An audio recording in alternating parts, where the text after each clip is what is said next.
Alrighty, bastards, welcome back to the deep dive. Today we're going to try and wrap our heads around something that's probably going to make us all reach for the hard stuff. Old Irish grammar. I know what you're thinking. Grammar. Seriously. But trust me, this shit's about to get wild. We're talking about a language so goddamn weird, it'll make Latin look like a Dr. Seuss book. Ew. We've got a stack of research here. Wikipedia articles, academic papers, you name it, and we're going to sift through all the bullshit to uncover the most batshit crazy facts about how this ancient language actually worked.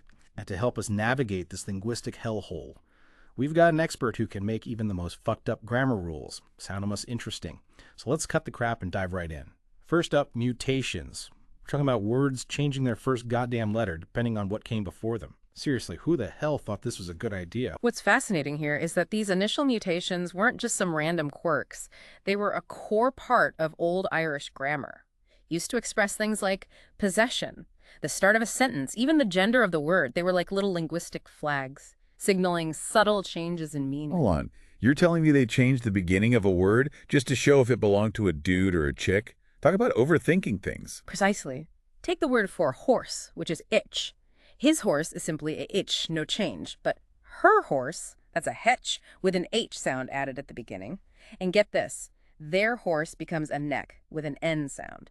It's like they were playing linguistic Lego, building meaning with these tiny sound blocks. Damn, that's more complicated than my last relationship. Yeah. But okay, I can sort of see how it works.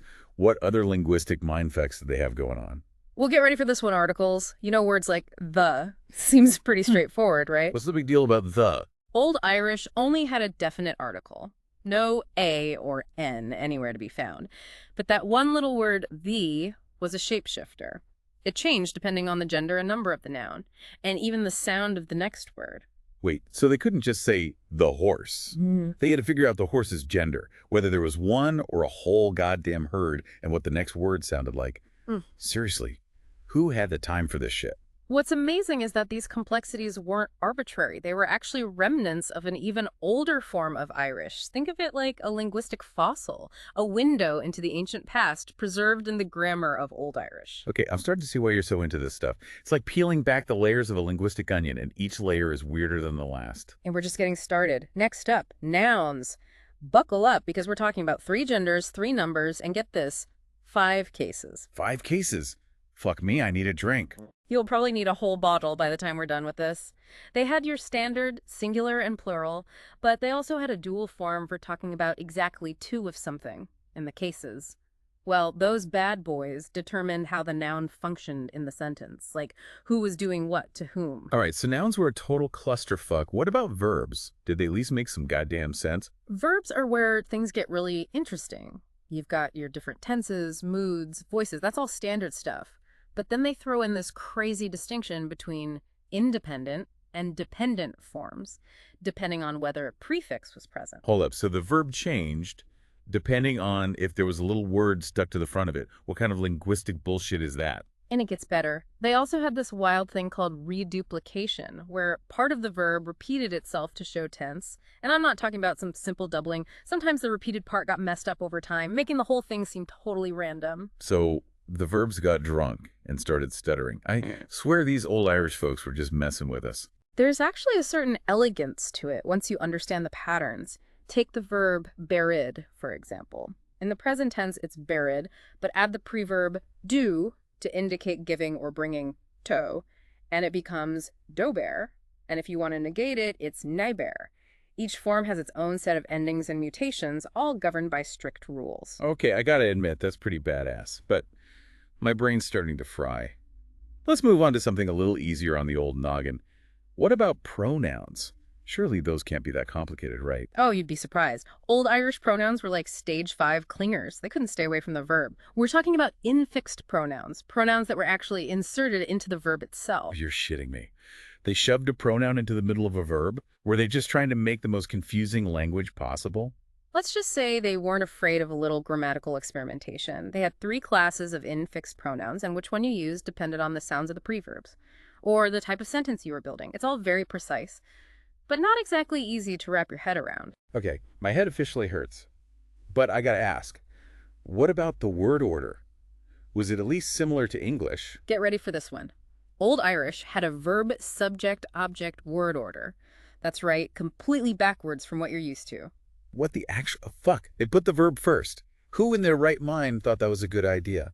It's actually a fairly common word order in other languages, particularly in the Celtic and Indo-European families. But yeah, for an English speaker, it's pretty damn weird. Okay, so it wasn't totally unique, but still, it's enough to make my head spin. And to top it all off, you're telling me they fucked with the word order even more when it came to verbal nouns. What the hell are verbal nouns, anyway? Remember how we said Old Irish didn't have infinitives like to eat or to sleep? Well, verbal nouns were their way of getting around that. So instead of saying to eat, they'd use a noun that meant eating. Exactly. But here's where it gets really mind-bending. The way they marked the subject and object of these verbal nouns was completely different from how they did it with regular verbs. It's like they switched to a different grammatical system altogether just for these verbal nouns. Seriously. They changed the rules of the game just to mess with us. Well, it's not that they changed the rules, but they definitely bent them in some pretty unusual ways. And one of the biggest curveballs they threw was using the genitive case. You know that thing we talked about with nouns showing possession? They used it with verbal nouns in a way that makes absolutely no sense to a modern English speaker. All right, I'm officially lost. Can we get back to the booze now? We'll get there. But before we do, I want to show you an example of just how weird this whole verbal noun thing could get. Take the phrase a endigal, which means avenging them. Endigal. Yeah. Sounds like something you'd hear in a bad horror movie. Maybe, but it's grammatically fascinating. A is our possessive pronoun, them in this case. Indigal is the verbal noun form of dufich, meaning to avenge. But the A is marking the object of the avenging, not the subject. To express the subject, you'd need to add a prepositional phrase, like endigal dom, which means my avenging of them. Okay, so they're using the genitive to show who's getting avenged, not who's doing the avenging. That's some serious mental gymnastics. Exactly. And that's how Old Irish could express complex ideas with just a few words, using those genitive markings and verbal nouns to create these incredibly compact, information-dense phrases. It's like linguistic origami, folding meaning into the smallest possible space. Precisely. And that's what we're going to explore in the next part of our deep dive. We're going to take all this knowledge about mutations, cases, verbal nouns, and all the other crazy shit we talked about, and see how it all comes together in actual Old Irish literature. Get ready to have your minds blown, folks. Welcome back to the deep dive, folks. All right, you grammar geeks, who's still standing after that first shot of linguistic whiskey. I swear this Old Irish stuff is more mind-bending than a night of binge-drinking absinthe. But hey, we're in too deep now to back out, so hit me with the next round of grammar mayhem. What fresh hell awaits us in this linguistic torture chamber? Let's talk about something that should be familiar prepositions. You know those little words like in, on, with, that show the relationship between things? Yeah, I know prepositions. The cat sat on the mat. Pretty basic shit, right? Not so fast, my friend. Old Irish prepositions were like linguistic ninjas, sneaky little bastards that could govern different cases depending on what they wanted to express. Wait, cases again? Didn't we already suffer through that with nouns? Are you telling me these prepositions were also into that kinky grammatical shit? Oh, cases are everywhere in Old Irish. They're like the grammar police, making sure every goddamn word knows its place. And prepositions were no exception. So, like, instead of just saying, on the table, they had to figure out what case table was in before they could even use the preposition on. Seriously, who came up with this system? Precisely. And just to make things extra confusing, some prepositions could govern either the dative or the accusative case, depending on the specific meaning they wanted to convey. Okay, I'm officially lost. Can you at least give us an example of this prepositional pandemonium? Otherwise, I'm going to need another drink. All right, let's take the preposition in, meaning in or into. If you wanted to say in the house, and house was in the dative case, you'd use the form eisen. But if house was in the accusative case, you'd use I instead. And of course, the case of house would depend on the overall structure of the sentence and what the hell it was doing in relation to the verb. Jesus Christ, it's like these old Irish folks were playing grammatical twister. Twisting and turning words into pretzel shapes just to say something simple. Well, you have to admit there's a certain beauty to it once you understand the logic. It's like a complex puzzle where each piece fits together perfectly. Yeah, okay, I get it. You're like one of those people who actually enjoys Sudoku. But I'm still glad I wasn't born back then and forced to speak this language. My brain would probably spontaneously combust. And before we move on, I have to share one more mind-blowing fact about prepositions. Are you ready for this? Hit me with your best shot. I think I'm numb to the pain at this point. In Old Irish, prepositions could also act as verb prefixes. Just like in Latin, you could have a preposition stuck to the front of a verb, changing its meaning entirely. So they were like linguistic Frankenstein, stitching together prepositions and verbs to create these monstrous new words. In a way, yes. It's another example of how Old Irish was able to pack a lot of grammatical information into a relatively small space. All right, I got to give them credit. These old Irish scribes were masters of linguistic efficiency. But I think my brain needs a break from prepositions for now. Let's talk about something a bit more lighthearted. What about those emphatic particles we saw mentioned in the research? Those seemed kind of fun. Yes, the emphatic particles, also known as notagentes. These are like little linguistic exclamation points used to emphasize certain words or phrases. So like instead of screaming, I fucking did it, Mm-hmm. they could just slap on one of these particles and it would have the same effect. Talk about passive-aggressive grammar. That's a good way to think about it. And the really interesting thing is that these particles were highly specific, changing depending on the person, number, and even the animacy of the word they were emphasizing. Animacy. You mean like whether it was a person or a thing? Yeah. Like they had a special way of emphasizing a goddamn rock. It wouldn't be that common, but theoretically, yes. They had a whole system for expressing emphasis, and animacy was a key part of it. That's some next-level grammar geekery right there.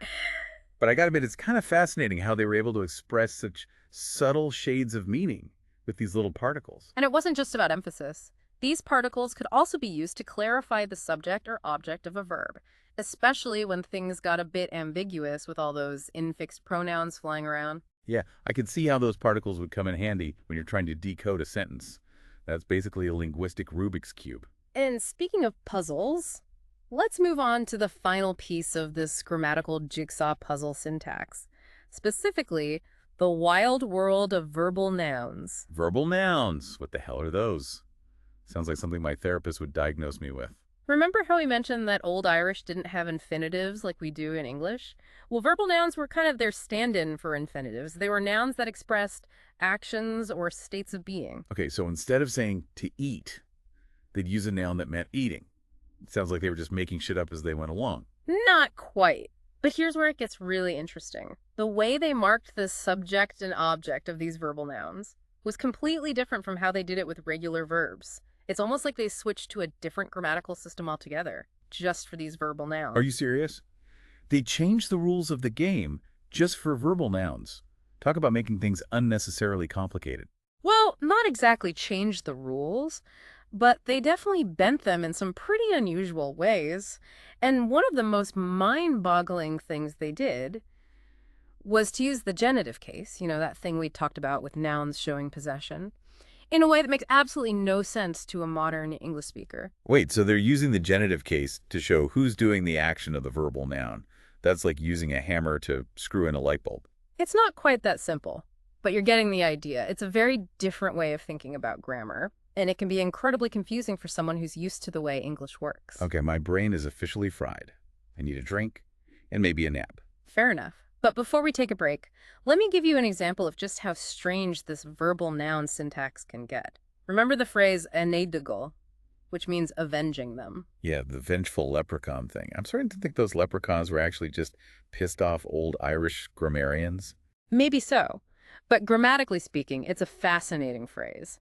A is our possessive pronoun, them in this case. Indigale is the verbal noun form of dufich, meaning to avenge. But here's the kicker.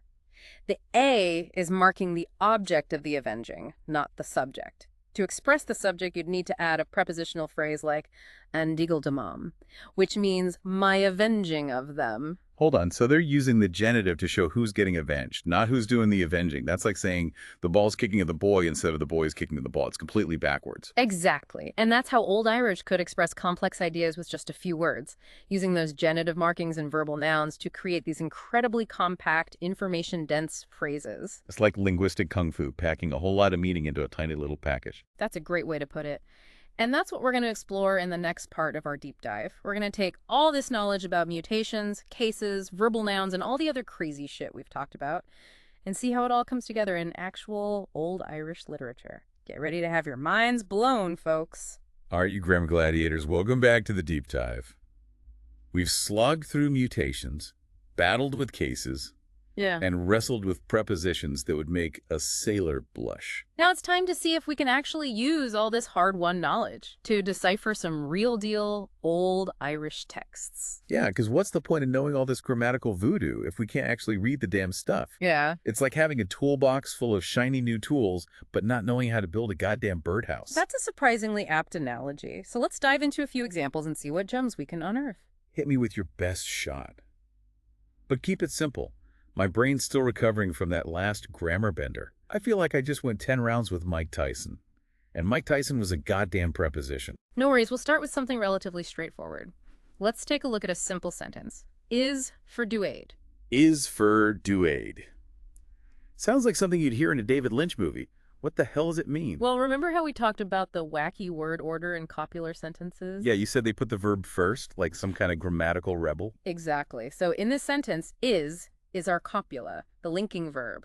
For means man, and duade is the name David. So the sentence literally translates to, is man David? Or in normal English, David is a man. Okay, so even though it sounds like Yoda on acid, it actually makes sense once you know the rules of the game. It's like those optical illusions where you see a vase, then it flips and you see two faces. Once you see it both ways, you can't unsee it. That's a great way to put it. And that's the key to unlocking the mysteries of old Irish literature.